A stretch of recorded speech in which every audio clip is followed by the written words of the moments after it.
Vamos para o Salmo 78. Que salmo incrível! Povo meu,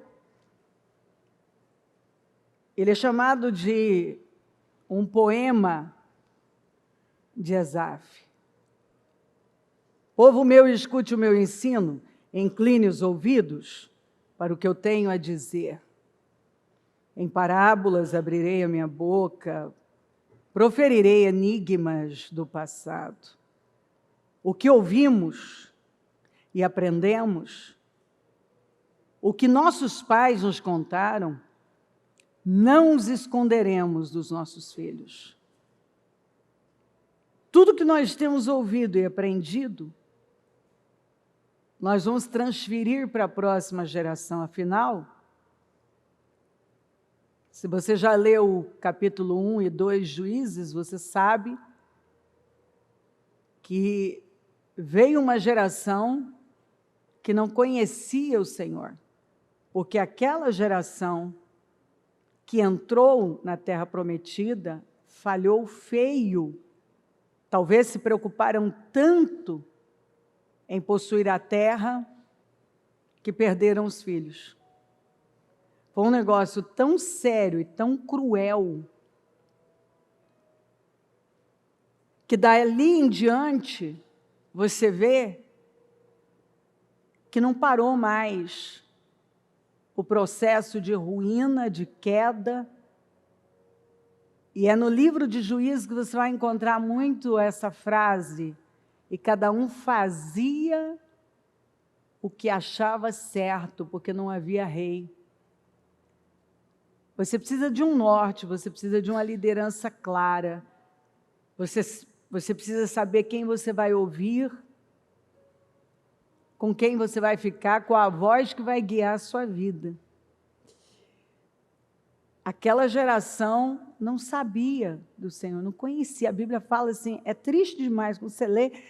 Eu não sei você, quando leu, se não te deu uma sensação, um mal-estar interno na alma, porque logo você pensa e faz aquela oração, pelo menos eu faço assim: Senhor, guarda-nos de fracassar terrivelmente. Eles até conquistaram a terra prometida, mas perderam aquela geração. E quando eles perderam uma geração, foi uma sucessão de fracassos e perdas e sofrimento absurdo.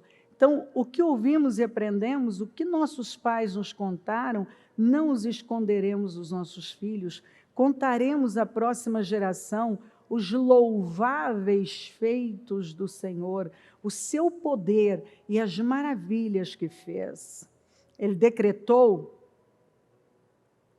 estatutos para Jacó e Israel, estabeleceu a lei e ordenou aos nossos antepassados que a ensinassem aos seus filhos. Na verdade, você sabe que Abraão foi levantado com esse propósito, está lá em Gênesis 18, de ensinar os filhos a lei do Senhor, de modo que a geração seguinte a conhecesse, e também os filhos que ainda nasceriam, muitos que ainda nem nasceram, e eles, por sua vez, de modo que a geração seguinte a conhecesse, e também os filhos que ainda não que ainda nasceriam. Você tem que estar preparado para ensinar, não só os que já estão aqui, mas aqueles que ainda vão nascer. Você já tem uma visão muito clara de vida para eles. Ensina o menino o caminho que deve andar, quando envelhecer, não se desviará dele. E eles, por sua vez, contassem aos seus próprios filhos, uma geração passa para outra geração. Então, eles porão a confiança em Deus, que aqui está a salvação. Se eu quero uma grande vida e quero que meus descendentes tenham uma grande vida, só tem um caminho: transferir a fé. Essa é a maior herança. Não esquecerão, mas então eles porão a confiança em Deus, não esquecerão os seus feitos e obedecerão aos seus mandamentos. Eles não serão como seus antepassados, obstinados e rebeldes, povo de coração desleal, para com Deus, gente de espírito infiel. Que o Senhor nos guarde de um dia ser tratado, apresentado como uma pessoa de coração desleal e gente de espírito infiel. Porque simplesmente é rebelde no coração, é duro de coração. Os homens de Efraim, flecheiros armados, viraram as costas no dia da batalha. Não guardaram a aliança de Deus e se recusaram a viver de acordo com a sua lei. Viraram as costas. Os homens de Efraim viraram as costas. Eles não guardaram a aliança de Deus e se recusaram a viver de acordo com a sua lei. E sabe por quê? O versículo 11 conta: esqueceram o que ele tinha feito. Vamos repetir? Esqueceram o que ele tinha feito. Aquela geração que não conhecia o Senhor foi prejudicada por uma geração que não contou os feitos, as maravilhas, os atos de grandeza do Senhor. E isso prejudicou. Efraim, quando se esqueceu do que Deus havia feito, as maravilhas que lhes havia mostrado, Efraim virou as costas. Você vê como a gratidão, o continuar lembrando, porque a Bíblia fala, lembrai-vos, lembrem-se. Você vai encontrar muito essa palavra, lembrem-se, lembrai-vos. Quando eles se esqueceram, foi quando eles viraram as costas. Ele fez maravilhas diante dos seus antepassados na terra do Egito, na região de Zoan. Dividiu o mar para que pudessem passar, fez a água erguer-se como um muro. Esse é o nosso Deus. Ele os guiou com a nuvem de dia e com a luz do fogo de noite. Ele manteve a temperatura agradável no deserto. Porque o deserto é desequilibrado, né? Muito calor durante o dia, muito frio à noite, e o Senhor equilibrou isso. Fendeu as rochas no deserto e deu-lhes tanta água como a que flui das profundezas. Deu tanta água como a que flui das profundezas. A pedra fez sair, da pedra fez sair regatos e fluir água como um rio. Então, no deserto não tinha nada disso, mas ele fez acontecer num nível de abundância, era abundância de água. Jorrava como flui das profundezas, flui como um rio, era como um rio no deserto. Aliás, ele faz arrebentar nascente no deserto exatamente porque ele fez jorrar da rocha. E a rocha, disse Paulo, era Cristo. Mas contra ele, continuaram a pecar. Mesmo vivendo tudo isso, continuaram a pecar, revoltando-se no deserto contra o Altíssimo. Porque seja lá quais as suas lamúrias, pelo que está lamuriando, por fim, é contra Deus. Você pode dizer, não é contra Deus, é contra Deus. Porque quando você reclama de qualquer coisa e murmura, você está pecando contra Deus. Você não está pecando contra outra pessoa. Você está pecando contra Deus. Porque Deus disse que isso é errado. Porque se uma boca tem o poder de fazer um vale reviver de ossos secos, Então, imagina essa boca amaldiçoando a vida o tempo todo e falando do que não tem, das dificuldades e agindo com ingratidão e reclamações. Mas contra ele, você vê, não fala contra Moisés, contra ele continuaram a pecar, revoltando-se no deserto contra o Altíssimo. Deliberadamente puseram Deus à prova, exigindo o que desejavam comer.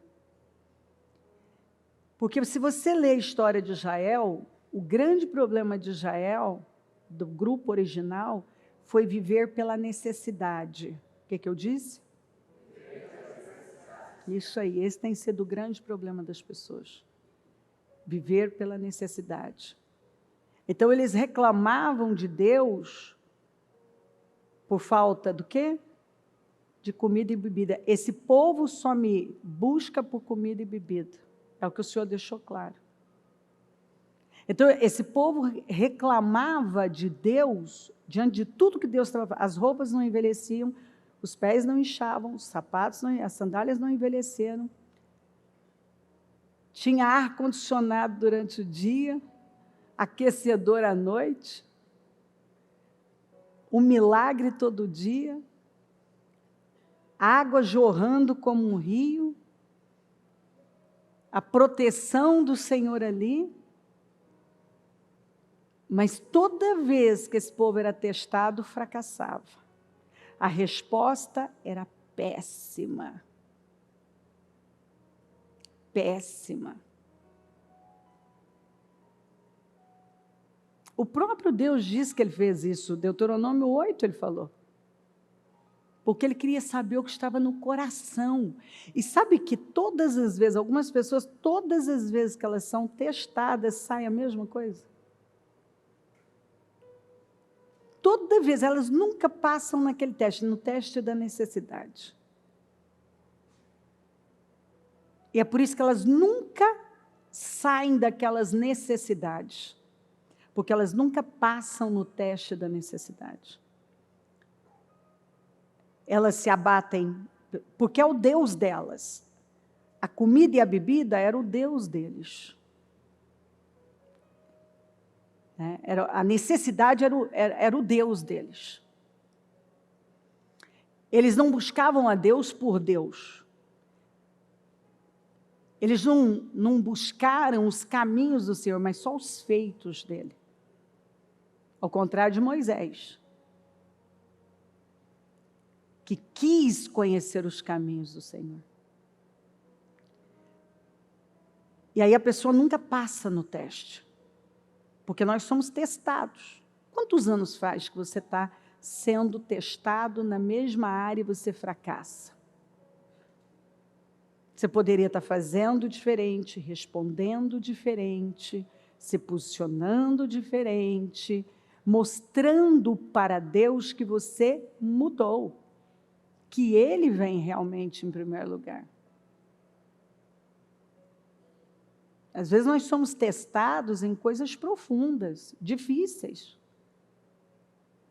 Mas dependendo da resposta, nós somos tão recompensados que a gente até esquece daquilo, Ele nos restitui abundantemente. E dependendo da resposta, eu não tenho recompensa, daqui a pouco eu vou ter que passar pela prova de novo. E algumas pessoas estão aí há anos. Toda vez que elas são testadas, sai reclamações, ingratidão, murmurações, revolta, ingratidão, questionamento. O mesmo sistema, às vezes, sai mentiras, sai manipulações, sai o que há de pior. Por quê? Porque aquilo não foi mudado. Aí, olha só, duvidaram de Deus, dizendo: poderá Deus preparar uma mesa no deserto? Quantas pessoas que têm duvidado de Deus? Será que Deus pode preparar uma mesa no deserto? eu vivo um momento difícil. Será que Deus pode suprir essa situação, essa dificuldade, essa necessidade? Ele pode mudar o quadro da minha vida de necessidade, de escassez, esse problema. Ele pode me honrar num momento de crise. Duvidaram de Deus, dizendo, poderá Deus preparar uma mesa no deserto? Você vê, neste momento, vamos falar agora, deste tempo, eu vejo exatamente este comportamento de dúvida. Por causa do que estão vendo, por causa do governo atual, por causa das coisas que estão fazendo, muitos já duvidam que podem fazer alguma coisa grande, que podem empreender e ter vitória, que podem prosperar, que podem ver a glória de Deus. Muitos estão duvidando e dizendo a mesma coisa que esse povo disse. Poderá Deus preparar uma mesa no deserto? Ele pode preparar uma mesa diante dos seus inimigos, no deserto. Ele pode te colocar em mesas que você nunca imaginou. Ele pode se manifestar de uma maneira que você nunca viu. Se você realmente crer e não duvidar da sua grandeza. E alguns dizem, não, eu não duvido, não é isso. Ué, então o que é? O que é? Sabemos que quando ele feriu a rocha, a água brotou e jorrou em torrentes. Mas conseguirá também dar-nos de comer? Olha como eles falavam. Poderá suprir de carne o seu povo? É sempre a mesma coisa. Tá bom, então ele fez isso aqui, mas será que ele pode fazer isso aqui?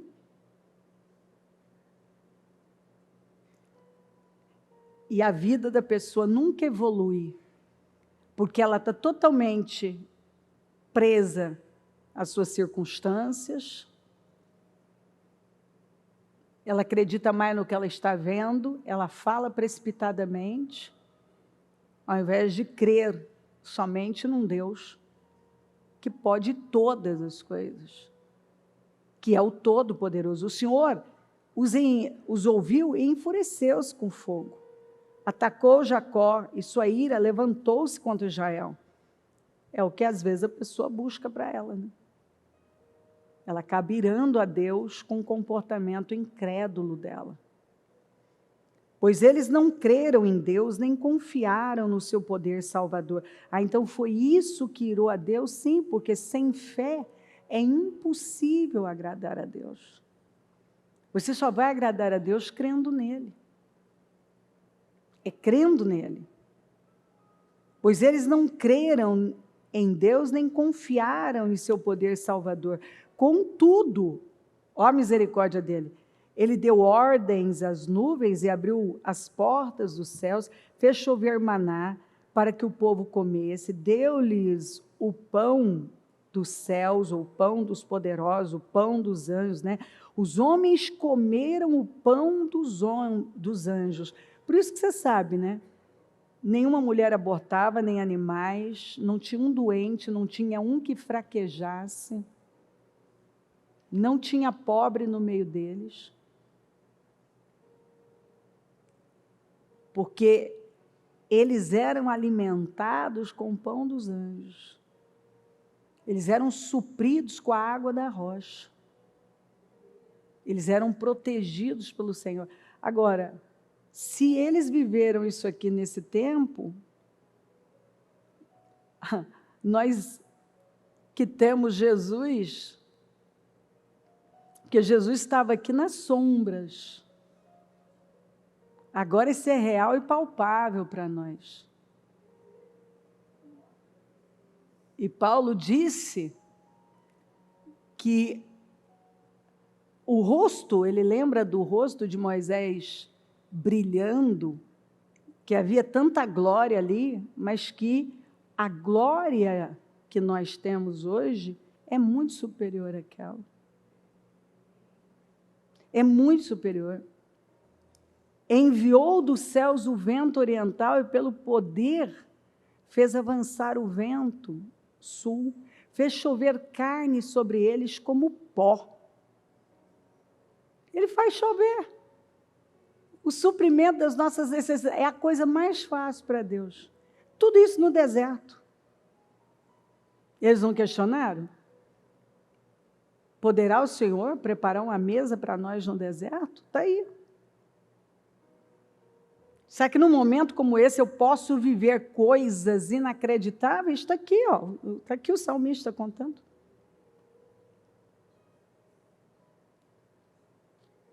Fez chover carne sobre eles como pó, bandos de aves como areia da praia. Levou-as a cair dentro do acampamento. Não tiver nem que sair. Ao redor das suas tendas, comeram à vontade. E assim ele satisfez o desejo deles. Mas, antes de saciar o apetite, quando ainda tinham a comida na boca, acendeu-se a ira contra eles, a ira de Deus. Eles receberam o que eles queriam. Mas o comportamento provocativo e incrédulo deles atraiu a ira do Senhor. Acendeu-se contra eles a ira de Deus e ele feriu de morte os mais fortes dentre eles, matando os jovens de Israel. Então, isso afetou os filhos. A despeito disso tudo, continuaram pecando, mesmo vendo tudo. E qual foi o grande pecado dessa nação? A incredulidade e se manifestava de forma murmuradora, ingrata. Não creram nos seus prodígios. Você tá lendo tudo isso aqui, que eles viveram e muito mais, e eles continuaram incrédulos e não crendo? Por isso, ele encerrou os dias deles como um sopro, e os anos deles em repentino pavor. Por isso que você sabe que aquela geração foi morrendo no deserto. Sempre que Deus os castigava com a morte, eles o buscavam. Ou seja, só buscavam a Deus quando tinham um problema. Com fervor se voltavam de novo para Ele. Lembravam-se de que Deus era a sua rocha e de que o Deus Altíssimo era o seu Redentor. Com a boca o adulavam, com a língua o enganavam. O coração deles não era sincero, que foi quando o Senhor falou, esse povo me louva com os lábios, mas o coração está longe. Não foram fiéis à sua aliança. Contudo, com tudo isso, Ele foi, Deus é incrível, Ele foi misericordioso, perdoou-lhes as maldades e não os destruiu. Vez após vez conteve a sua ira, sem despertá-la totalmente. Lembrou-se de que eram meros mortais, brisa passageira que não retorna. Ele ainda teve misericórdia e olhou, esse povo é pó. Isso aí é como uma brisa que vai e não vai voltar. Vou ter misericórdia desse povo. Por causa do quê? Eles quebraram a aliança, mas eu fiz uma aliança com Abraão. E Deus é um Deus de alianças. Quantas vezes mostraram-se rebeldes contra Ele no deserto e o entristeceram na terra solitária. Repetidas vezes puseram Deus à prova, irritaram o Santo de Israel.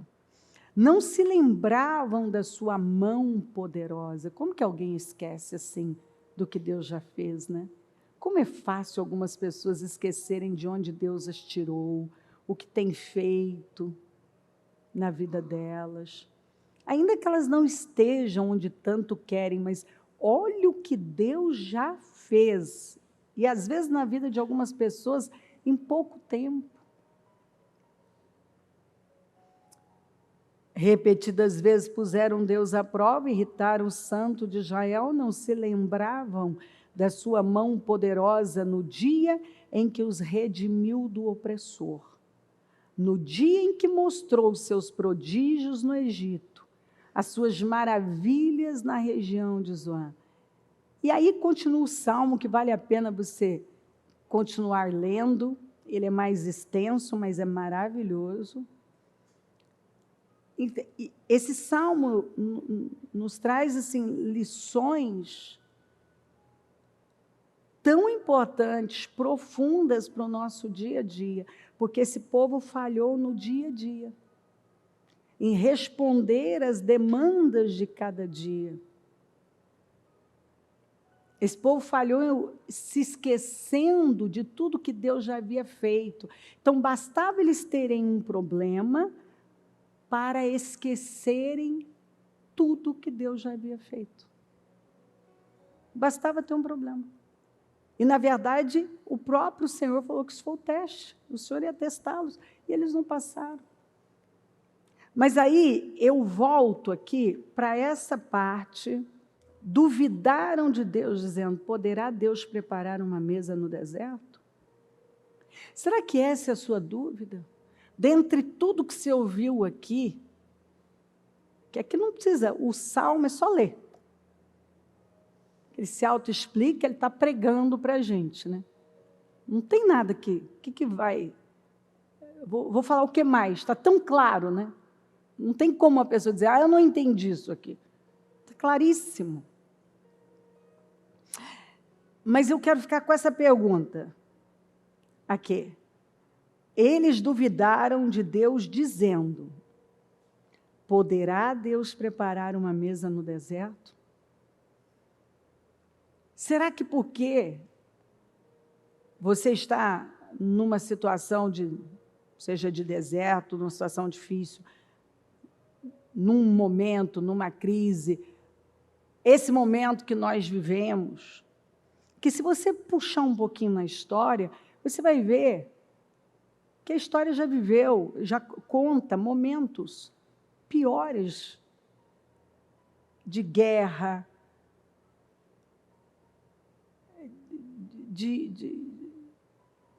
de abuso de todo tamanho,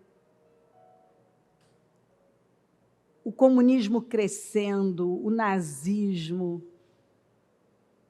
o Holocausto.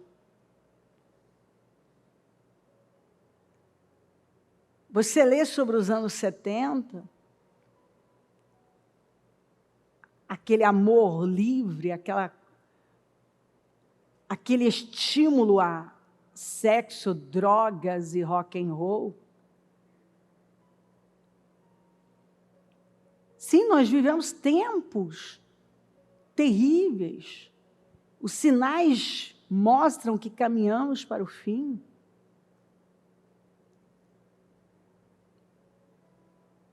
Mas espera aí. Em todas essas épocas, eras, eles diziam a mesma coisa. É agora. E quem perdeu a esperança? Quem perdeu a esperança? Quantas pessoas que até se suicidaram na depressão de 29 nos Estados Unidos? E quantas que na depressão daquela época enriqueceram e fizeram história? Enquanto uns estavam se matando, outros estavam se levantando e agarrando o momento da crise e construindo algo grande. Está aí, é só ler. Não estou falando nada que não esteja aí para você ler e comprovar por si mesmo.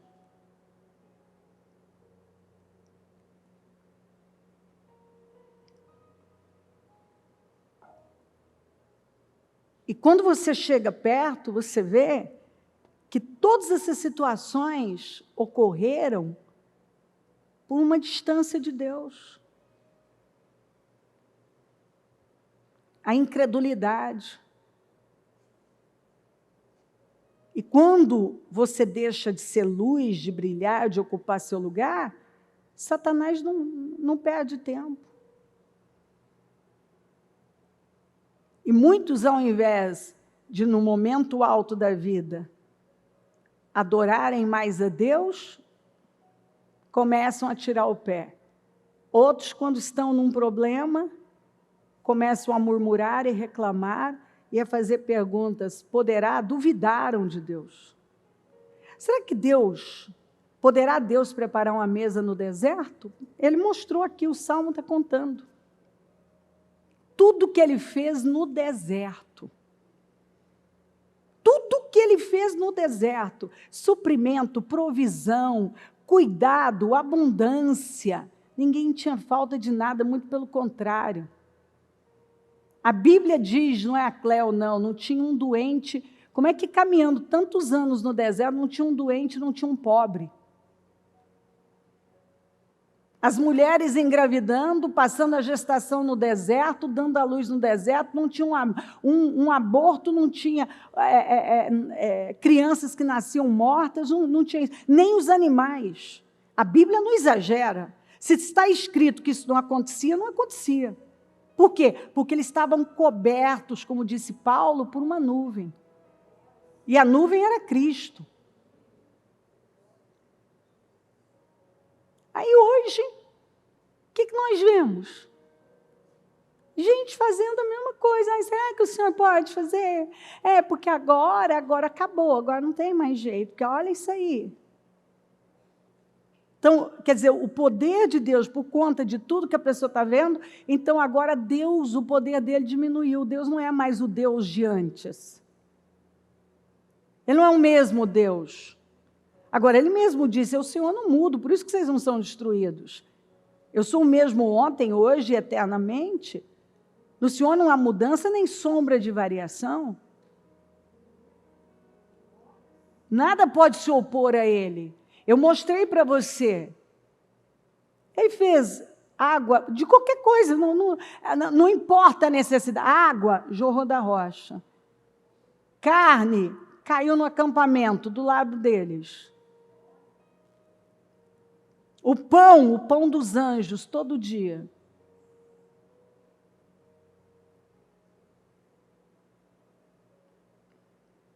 Então, essa é a sua pergunta? Poderá o Senhor preparar uma mesa no deserto? Ele está te respondendo. Ele está respondendo. Que não importa onde, ele pode preparar uma mesa e uma bela mesa. Não importa o tempo, não importa os tempos, as estações, as eras, não importa os comentários, os abusos que vemos, as coisas. Não. Se eu estou escondida em Deus, na minha vida é diferente. O resultado é diferente. O resultado é diferente. E se você decidir crer na verdade e não nas mentiras dos seus sentimentos, não nas circunstâncias, não nas vozes que estão ecoando, se você decidir crer no que diz a palavra, você vai ver. Que é o que ele está dizendo. Você vai ver. Agora, essa palavra tem que entrar. Será que tem gente aqui fazendo a mesma pergunta? Poderá Deus, nesse momento, nessa crise, nisso, agora, preparar uma mesa para mim?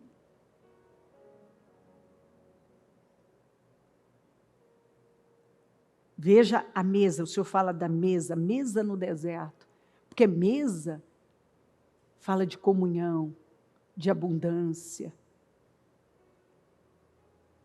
de bênção. É uma cena vitoriosa. Pega uma família sentada à mesa. É uma cena bonita, que realiza os nossos olhos, traz realização para os olhos, que atinge a alma.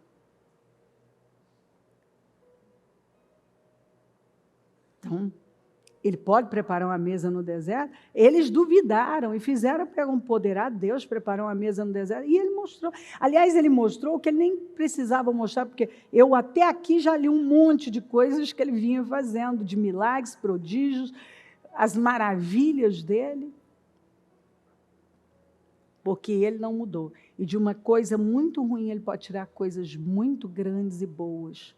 De algo aparentemente perdido, ele pode levantar coisas inacreditáveis e sobrenaturais. Então, o grande erro desse povo foi duvidar de Deus, porque o Deus desse povo, desse grupo original, foi a necessidade. E por conta da necessidade, esse povo não passava nos testes. E cada um tem as suas. Nem sempre é algo material. Às vezes é algo emocional, mas que a pessoa nunca dá uma resposta de fé, mas sempre de dúvida, de incredulidade. E Deus está dizendo que Ele pode e Ele provou. Ele pode preparar uma bela mesa, um banquete para você, num deserto seco. Ele pode levar você a viver coisas que você nunca nem sequer pensou. Porque não é essa a promessa? Primeiro de glória em glória, e olhos não viram, ouvidos não ouviram, não desceu o coração, o que o Senhor tem preparado para aqueles que o amam. Quem que ama Deus? Aqueles que guardam os seus mandamentos. De novo, duvidaram de Deus, dizendo: poderá Deus preparar uma mesa no deserto? Ele pode ou não? Ele vai? Você crê nisso? Muito bem, muito bem. Deixa eu ouvir um pouquinho essa família que você conhece.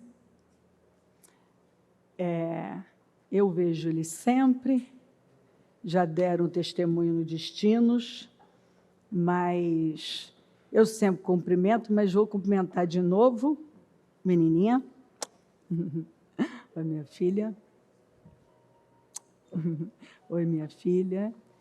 Você está cada vez mais bonita, hein? Você, hein, Diego? Segura, hein, meu filho? Você disse outro dia que estava querendo comprar um revólver, né? Se a senhora liberar. Muito bem, eu tô achando que é perigoso pegar, né? Está meio atento aí, está ficando bonita cada dia mais. Ô, Diego, resumidamente, aqui está essa família não era para existir. Quantos anos faz que você está na igreja? 23 anos 23 e 8 meses. Você, Ana Paula? 27 anos. 27 anos. Muito bem. Vocês se conheceram aqui, se casaram aqui, tiveram as meninas. Diego, você veio de um contexto destruído. Aliás, destruição é o que não faltava, inclusive literal. Não era só destruição emocional, familiar, financeira, de futuro, aparentemente, mas material. Seu pai cometeu um crime grave, a comunidade se revoltou contra vocês, que eram pequenos. Quantos anos você tinha na época? A idade da Ana Clara? 7 para 8 anos, isso. Então, a Ana Clara. Você era o mais velho, com os outros escadinha, saem correndo com a roupa do corpo. Você não tem um retrato, uma foto daquele tempo, que naquele tempo era retrato, não tem nada. Nada. Porque eles queimaram, derrubaram a casa, botaram fogo. Vocês se esconderam no mato, ficaram no mato aquela noite, para depois sair correndo, conseguir, acho que, carona para chegar em Prudente e esconder na casa de uma tia. Sim. Bom, você foi violentado por um parente que, quando te violentava, dizia: seu pai fez isso, por causa do que o seu pai fez, você merece passar por isso. E todas as vezes que ele te agredia, te violentando de forma brutal, uma criança de 7 para 8, ele dizia isso para martelar na sua cabeça que a culpa era do seu pai. Você estava passando por aquilo por culpa do que o seu pai tinha feito. Sim. Então, isso cria marcas que uma pessoa, se não tiver Deus, ou ela dá cabo à vida, ela entra numa depressão profunda, drogas, medicamentos, desiste de tudo. Ela pode se entrar num processo de loucura e querer repetir isso com outras pessoas, porque eu sofri desse jeito, então agora alguém tem que pagar essa fatura, que é o que eu vejo acontecer muito. Mas você, apesar de você ter entrado nessa depressão, de você ter ficado muito mal, até porque as condições eram terríveis, você foi literalmente, quando a gente fala que alguém foi tirado do lixo, eu sempre conto isso, no seu caso, não é de forma figurada como às vezes a gente usa, né? Um lixo de problemas, de tal. Não, você literalmente foi tirado do lixo porque você trabalhava no lixão, era de lá que você tirava o sustento e muita coisa que você encontrava para levar para casa. Né? Sim. Bom, a igreja conhece o seu testemunho, mas nunca é demais a gente trazer isso de volta. Você veio para a igreja, até foi a sua mãe, começou a assistir o programa e trouxe você. Foi um processo, não foi da noite para o dia, não foi com estalar de dedos, mas foi um processo. E Deus foi curando as feridas, foi dando esperança, foi restaurando. Você começou a acreditar que podia construir uma vida diferente, encontrou a Ana Paula e construíram essa família. Não foi da noite para o dia, foi um processo, sem desistir, com erros, com acertos, com vontade de acertar, muitas vezes não conseguindo, mas chegamos aqui, 23 anos depois, 27 anos depois. Chegamos aqui com essa família, né? Ana Vitória, Ana Clara, você ajudando pessoas, lutando, apoiando, realizando para o reino. Se não fosse Deus e uma perseverança de anos, você teria essa história para contar? Não, senhora. Nem vivo eu estaria. Porque, como eu disse para a senhora em outras ocasiões, que eu tentei suicídio 3 vezes. E eu não sabia o porquê que eu não tinha conseguido, mas Deus tinha um propósito. Não era para eu nem estar vivo. Né? Porque eu até contei para a senhora, uma vez eu tentei me jogar de uma ponte e eu não consegui. Outra vez eu tenho até a cicatriz, ó, aqui, ó. Eu tentei cortar aqui, ó. Aqui. Tá mesmo. E começou a sangrar e eu fiquei assustado e doeu, eu sabia que não era para fazer aquilo. E outra vez eu peguei, na época eu tinha um amigo, as amizades. Mas você foi profundo, porque a cicatriz é significativa, né? De tanto tempo, ainda está aí. E uma outra foi um revólver 32 que eu peguei, coloquei na boca, eu apertei e não saiu. E eu não insisti. Depois eu parei, mas tinha bala, não sei porquê, mas eu sei que era um propósito. Não era para eu estar aqui, vivo. Né? Isso é fato, por todos os traumas, tantas ameaças que eu sofri por conta do abuso. Né? O último abuso, que foi o checkmate, que eu ainda falei para a senhora, que foi o dia que ele deslocou o meu braço, né? Que ele falou assim, então eu vou te bater. Eu falei, então você vai me bater, vai me matar. Ele deslocou o meu braço, eu fiquei com o braço. Foi quando você se revoltou, que você não queria aceitar eu não queria mais. Aquilo, desesperado, e ele te machucou. Me machucou, bateu, deslocou o meu braço, né? Ao ponto de eu ter que usar tala, tudo.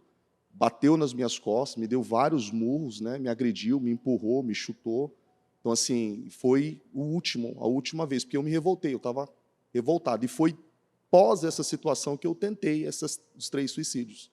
E Deus não permitiu, então não era para eu estar aqui.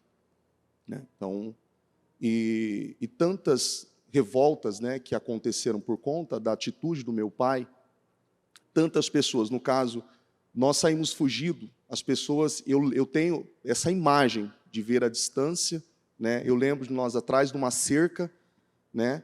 E à distância nós vemos as pessoas empurrando a casa, derrubando a casa, né? E de longe depois a gente vê o fogo na casa, né? Que eles colocaram fogo na casa. Então, aquilo foi assim muito assustador, porque foi perto da tarde, assim, das 4 e pouco para o finalzinho da tarde. Então, à distância a gente conseguia ver, né? Aquilo, a casa pegando fogo e assim. E não sobrou nada. Nada. Eu não tenho uma foto. Tudo que vocês tinham foi destruído ali. Tudo. Não tenho uma foto. Saíram com a roupa do corpo. Você disse que descalço, de Descalço. shortinho. Sim. Do jeito que estava em Sim. casa. Para salvar a vida. Minha mãe desesperada, né, com as 3 crianças, né? Meu irmão ainda menorzinho, eu lembro dela pegar ele correndo no colo porque não conseguia correr. Assim, é devastador a cena. Eu tenho essas lembranças, né? E graças a Deus hoje eu tenho uma paz para falar, porque até muito tempo a senhora sabe que eu não conseguia nem falar, né? Sim. Sobre isso, porque eram situações que me martirizavam muito, né? Então hoje eu tenho paz para falar, porque eu sei que tudo tem um propósito, né? Tudo que aconteceu Você tem um perdoou propósito. seu pai, Perdoei meu pai. que foi outro trabalho, foi algo bem difícil para você. Né? Foi bem desafiador. Foi bem desafiador. Foi numa situação, numa viagem que eu tive que fazer, né? E eu fui para São José do Rio Preto, porque eu saía de lá, o voo, e atrasou, remarcou, e eu, lá em Rio Preto, tem várias igrejas. Eu liguei para vários pastores para repousar lá, porque eu não queria ficar na casa da minha mãe, porque eu não tinha um bom relacionamento com meu pai. Liguei para vários pastores, nenhum deles atenderam. Nenhum deles atenderam. Eu liguei para minha mãe. Dormindo já. Liguei para minha mãe, e a minha mãe falou, olha, pode ir em casa. Só que a minha mãe não falou que ela não estava em casa. O meu pai estava lá. Quando eu cheguei lá, meu pai estava com um tubo de oxigênio, que ele já estava mal de saúde. E naquela noite, né, eu me reconciliei com meu pai. Meu pai falou tudo o que ele fez. Até então eu nunca soube. Que a minha mãe sempre poupou a gente, nunca falou. Eu nunca soube que meu pai tinha cometido aquilo. Em determinado tempo, na Celso Garcia, que eu acredito que era até pior, porque você não entendia porque tanto sofrimento, né? Porque ele estava preso e os advogados nunca falavam nada, sempre muito dinheiro, e não saía, não saía. Eu falei, poxa, mas por que não sai? E aí, uma certa ocasião, na Celso Garcia, eu soube que ele tinha cometido. Até então, não sabia. Eu fiquei em pânico, né? Porque, assim, como isso? E minha mãe não falava, eu tive encontro com a minha mãe, falei com ela. Depois daquele dia, eu criei uma revolta com meu pai, assim, eu me fechei. Até então, eu chamava ele de pai. Depois, eu falava ele como aquele cara, desse jeito. Eu não tratava ele como pai. Então, se ele entrava num cômodo, eu saía. E tantas situações assim. A gente teve várias divergências, a Ana Paula presenciou algumas. E essa revolta, porque assim, eu sofri o abuso e as pessoas falavam que eu estava sofrendo abuso por causa do meu pai. Eu falava, mas o meu pai não fez isso. O que o meu pai fez? Porque até então eu não sabia. Então, assim, isso me causou, eu me fechei com ele. Até que em 2019 ele pegou... Ou seja, aquele abusador falava para você, mas dentro de você ainda, aquilo não fazia sentido. Porque eu não sabia. Porque eu não sabia, não entendia. Minha mãe sempre, né? E é aí que vem a revolta e a impotência, porque a injustiça fica cada vez maior, né? Sim. Ela só aumenta, né? Sim. E foi tão sério isso, bispo, que eu cheguei a um ponto de quase agredi-lo, né? A minha mãe que não deixou, né? Eu cheguei ao ponto de quase agredi-lo. A gente estava num carro, e ele começou a falar, e eu falei para ele assim, você sabia que eu fui abusado? Né? Numa conversa que a gente estava, e ele falou assim, você é homem. Você é homem. Bateu no meu ombro e falou, você tem que aguentar isso.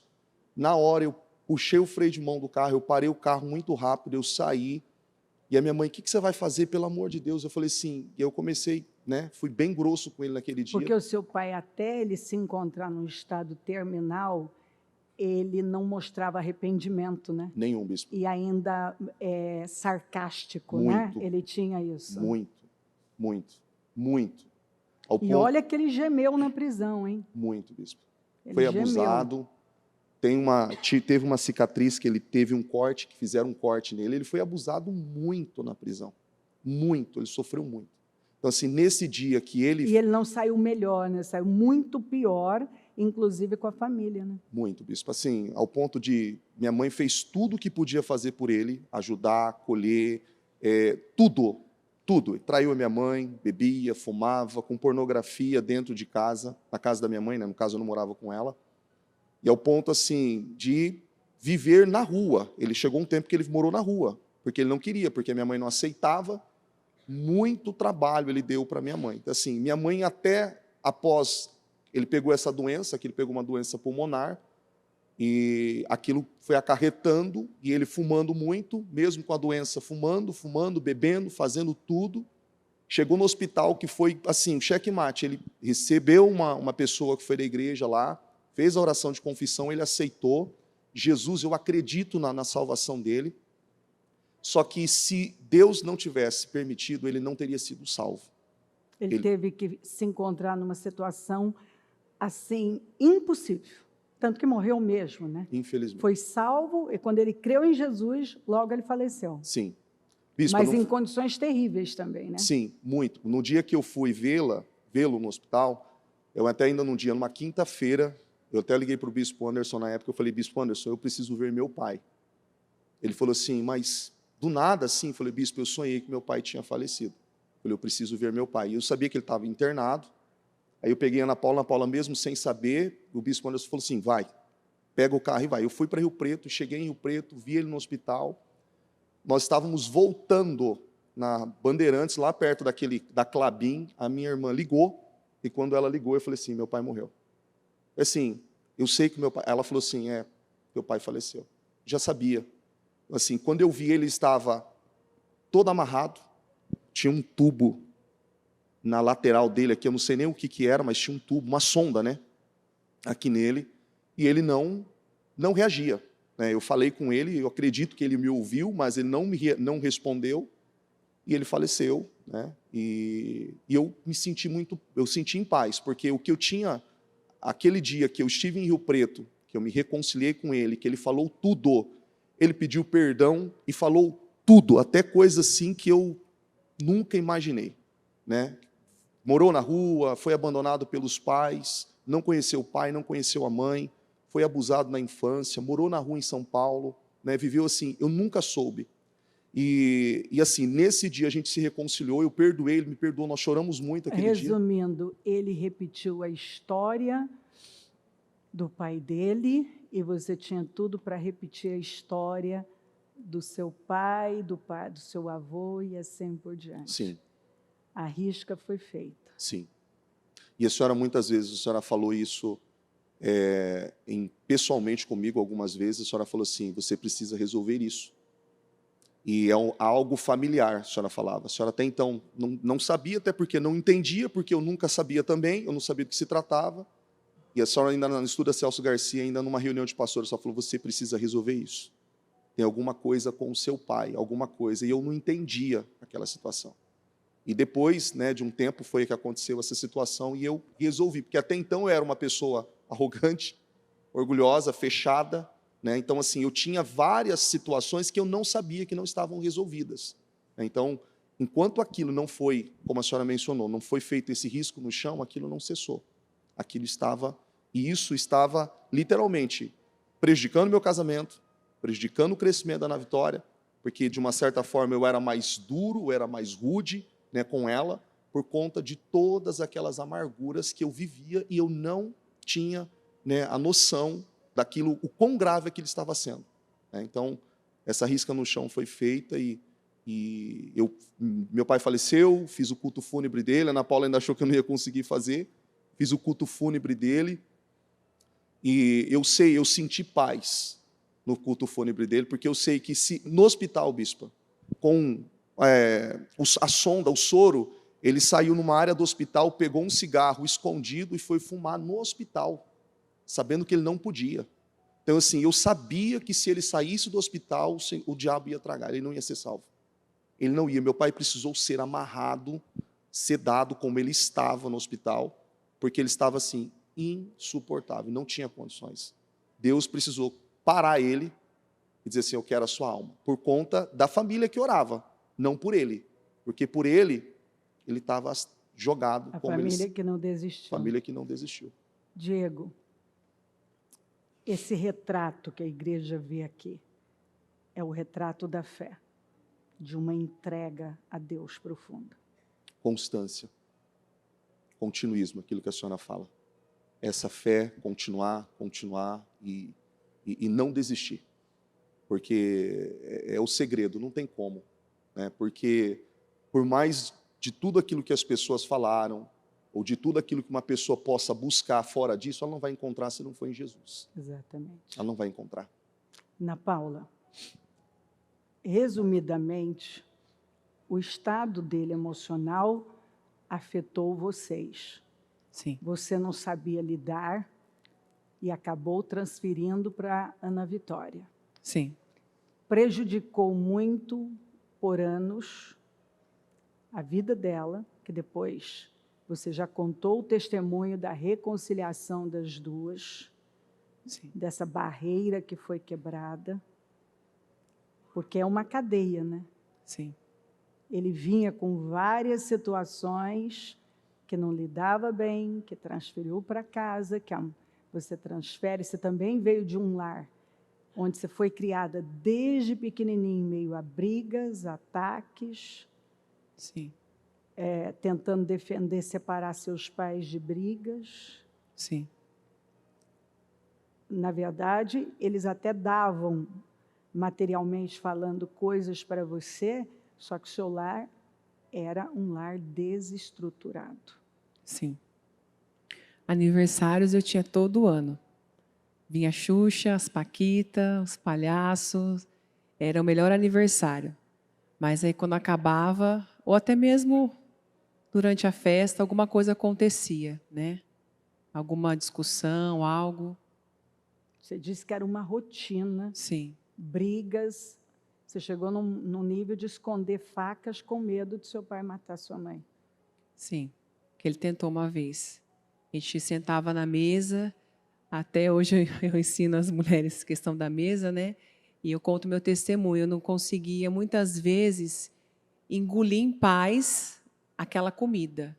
Eu comia rápido para sair logo da mesa, porque eu sabia que alguma briga ou alguma discussão ia acontecer. E aí teve uma vez que ele levantou e pegou a faca. Aí eu peguei na mão dela e saí correndo para fora. Aí chamaram a polícia. Um inferno. Um inferno. E mesmo tendo tudo também, eu tentei me suicidar também 3 vezes. Veneno de rato, veneno de barata. Peguei a faca, coloquei próximo da minha barriga.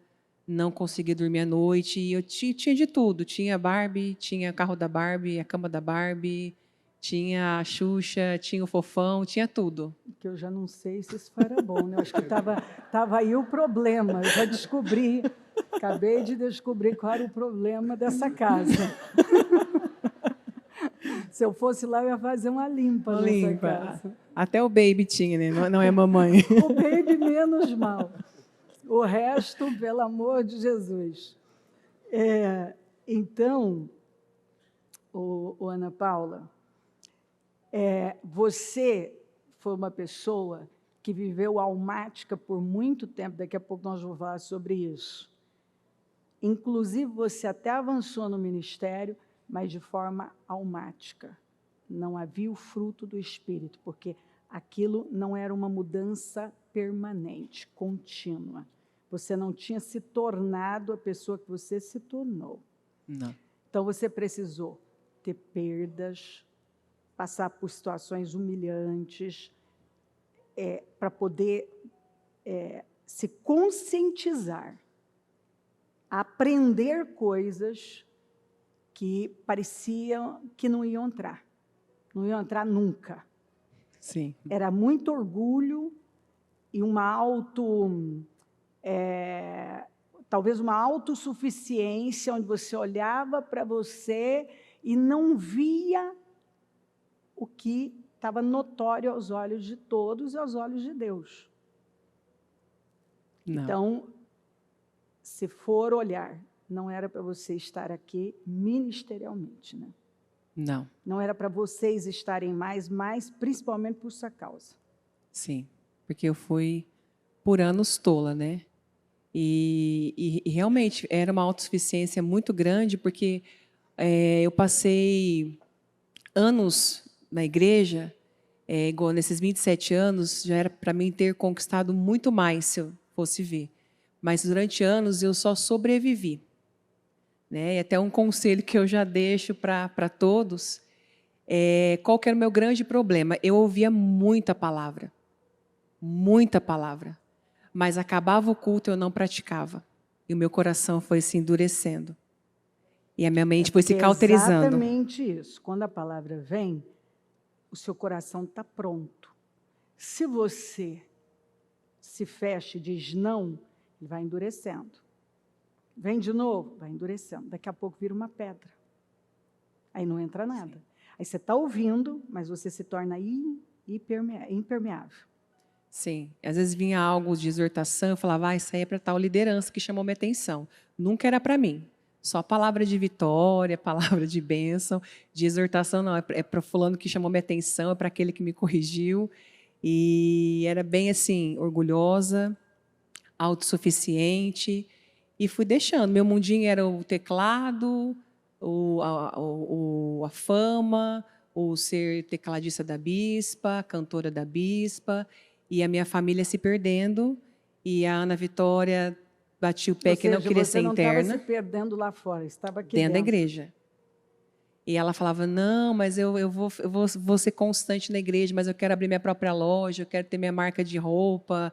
Não queria ser interna. Ela não queria mais a vida obra. Porque ela não via exemplo. Não. Ela via algo ali, na nave, mas dentro de casa, uma mulher fofoqueira, que questionava, falava de lideranças, falava de escalas, reclamava, murmurava. Então, ela via isso lá. E aí fora, ela via uma mulher dócil, amorosa, e dentro de casa deixava ela jogada, fazia ela ser a mãe da Ana Clara, dá banho nela, dá janta para ela, faz isso, faz aquilo. Sobrecarregava ela. Não vivia o que era pregado, né? E muitas vezes eu estava lidando com essa questão, porque a minha preocupação era o que estava acontecendo com ela.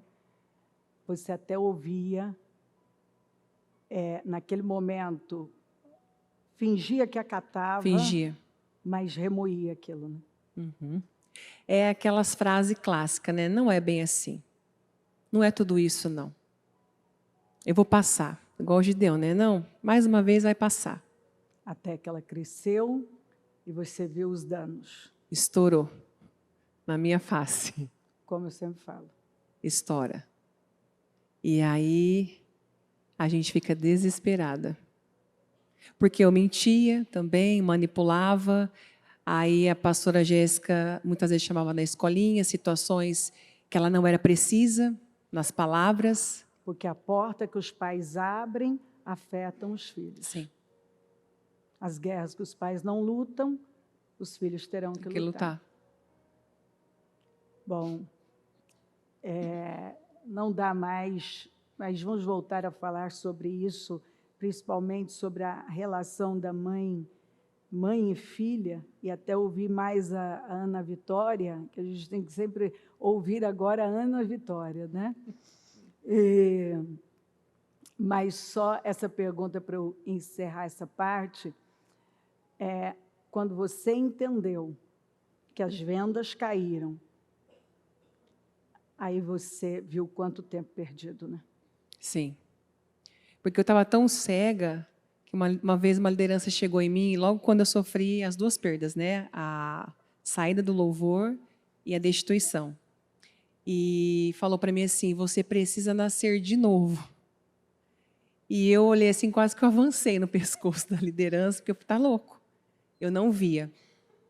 Mas quando as vendas caíram, então eu me posicionei, só que é aquilo que a senhora fala, né? Então, hoje o que eu tenho que trabalhar com a Ana Clara, então é um período mais, não fácil, mas mais tranquilo, e muitas coisas com ela eu tenho que andar milhas e milhas e milhas atrás, porque é uma construção, né? Tem coisa que se perdeu no caminho, que ainda está E sendo que eu avisava, né? muito, muito, Você vai arrepender lá na frente. sim.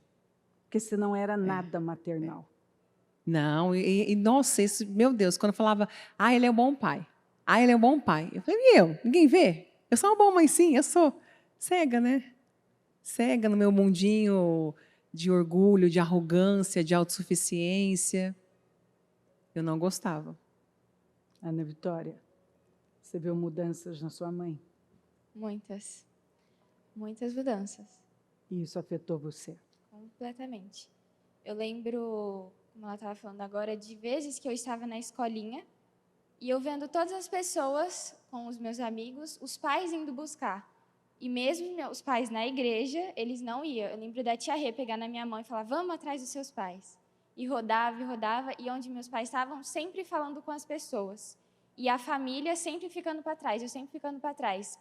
Vezes que eu estava com fome, situações que eu queria algo e eu falava, mãe, eu estou com fome, eu quero comer isso, quero comer aquilo. Come bolacha, tem bolacha, come bolacha de sal.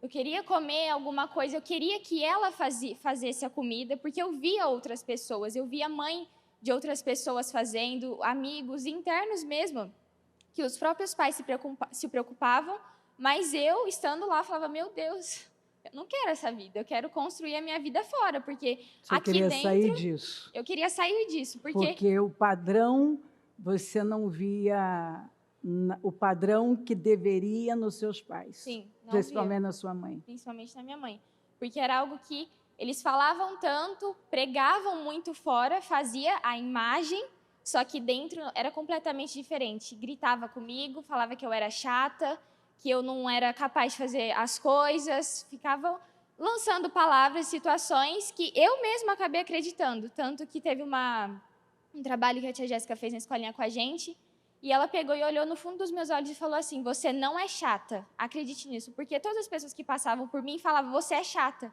você é grossa, você é arrogante. Só que dentro de mim eu sabia que eu não era, mas eu fui acreditando.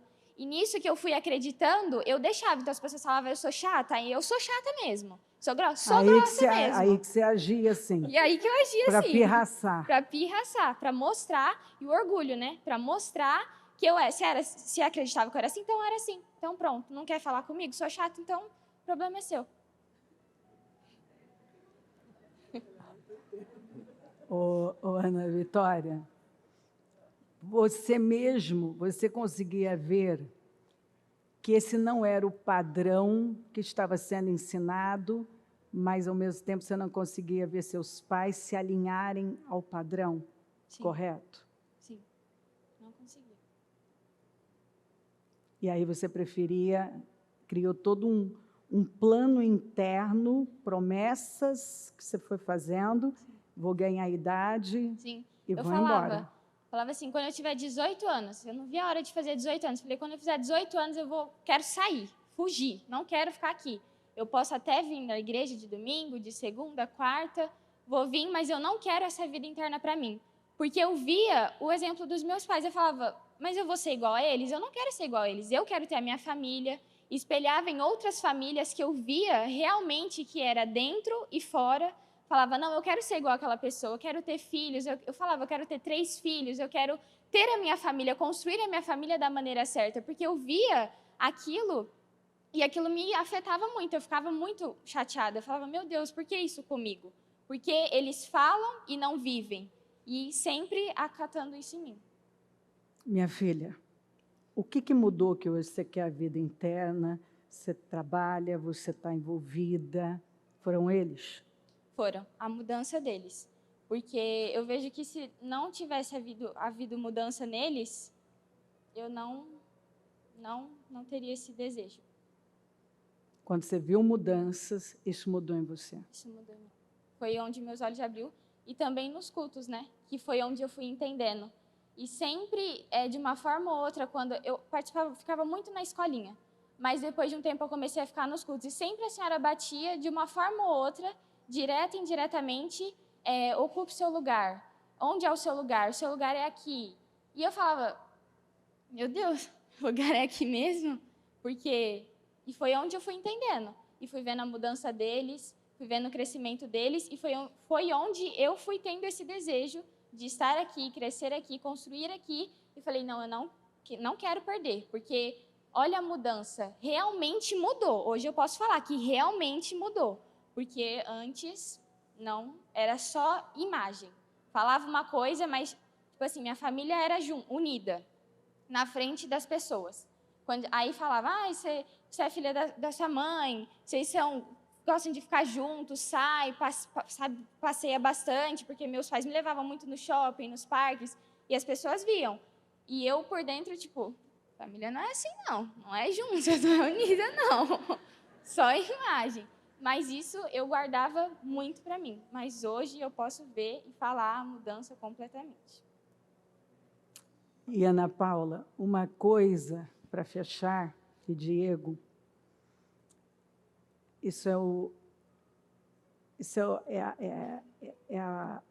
como é que fala? É o que eu uso sempre de pronto, de início, é linha de entrada. Se você perder sua família, você subiu a montanha errada. Se você hoje, você escandaliza, você pode transformar aquele que foi apresentado no altar num ateu. Então, hoje a gente pode ver que o motivo de tantos jovens detestarem até Deus tem a ver com o exemplo que eles viram dentro de casa. Com certeza. Você se arrependeu muito também. Muito.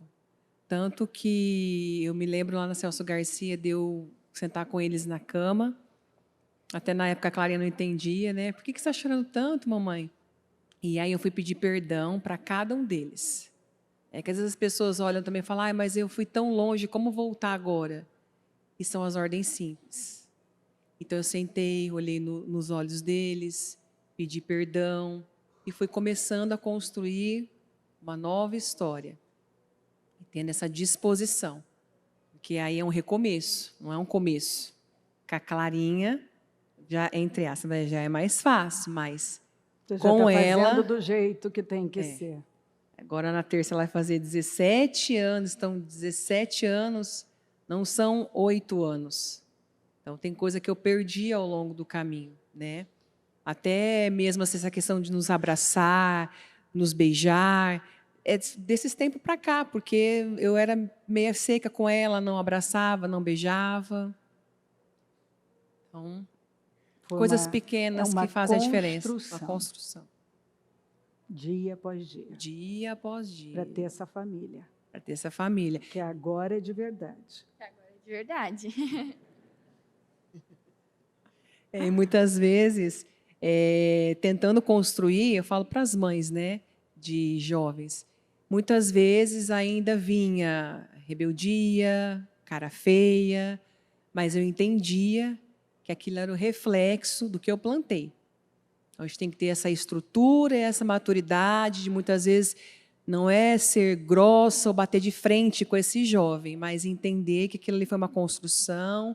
Então, como a senhora falou, agora você tem que voltar, é um recomeço. Exatamente. Ter paciência e ir, que Jesus ajuda, dá graça. Amém. Muito obrigada. Amém. Muito obrigada. Vamos orar. Oh, meu Deus, louvado seja o teu nome por tudo. Abrimos essa reunião não só com esse salmo incrível, mas com esta história que é impossível não fazer a gente refletir e tomar decisões. Então, eu oro para que o Senhor continue conduzindo a reunião, tocando os corações, transformando vidas, e que nenhuma pessoa saia daqui indiferente a tudo que está recebendo e ainda vai receber nesta reunião. Mas que mudanças poderosas já estejam acontecendo, mudanças profundas, porque O sábio é aquele que aprende com a história do outro, ele não precisa nem passar. É aquele que se posiciona, entendendo que nada é por acaso. Se hoje, no dia que se chama hoje, o Senhor nos envia este salmo, este testemunho, é porque o Senhor está mandando uma mensagem. E cada um sabe qual é. E a minha oração é para que cale fundo e cause mudanças poderosas e permanentes para a glória do teu nome. Nenhuma ferramenta preparada contra nós prosperará, e toda língua que se levantar em juízo tua condenarás. O teu sangue tem poder sobre nós, acampa os teus anjos aqui, e em teu nome tomamos posse de mudanças e transformações. Louvado seja o teu nome por sua bondade e fidelidade. Obrigada, Senhor. Assuma o trabalho, porque só faz sentido com o Senhor na frente. Amém. O Evangelho de Jesus Cristo é a boa notícia. Jesus tomou o nosso lugar pela punição do pecado, para que pudéssemos entrar em seu lugar de vida eterna. Eu convido você agora a se voltar para o Senhor em seu coração e dizer: eu o recebo como meu Senhor e Salvador. Eu entrego tudo nas suas mãos. Eu deixo todas as partes da minha vida que não o honram e passo a viver, a partir de hoje, intencionalmente, para servi-lo, honrá-lo e celebrá-lo como meu Senhor e Salvador. Jesus é a porta de salvação, é o caminho, a verdade e a vida. Ele é o pão da vida e Ele te ama.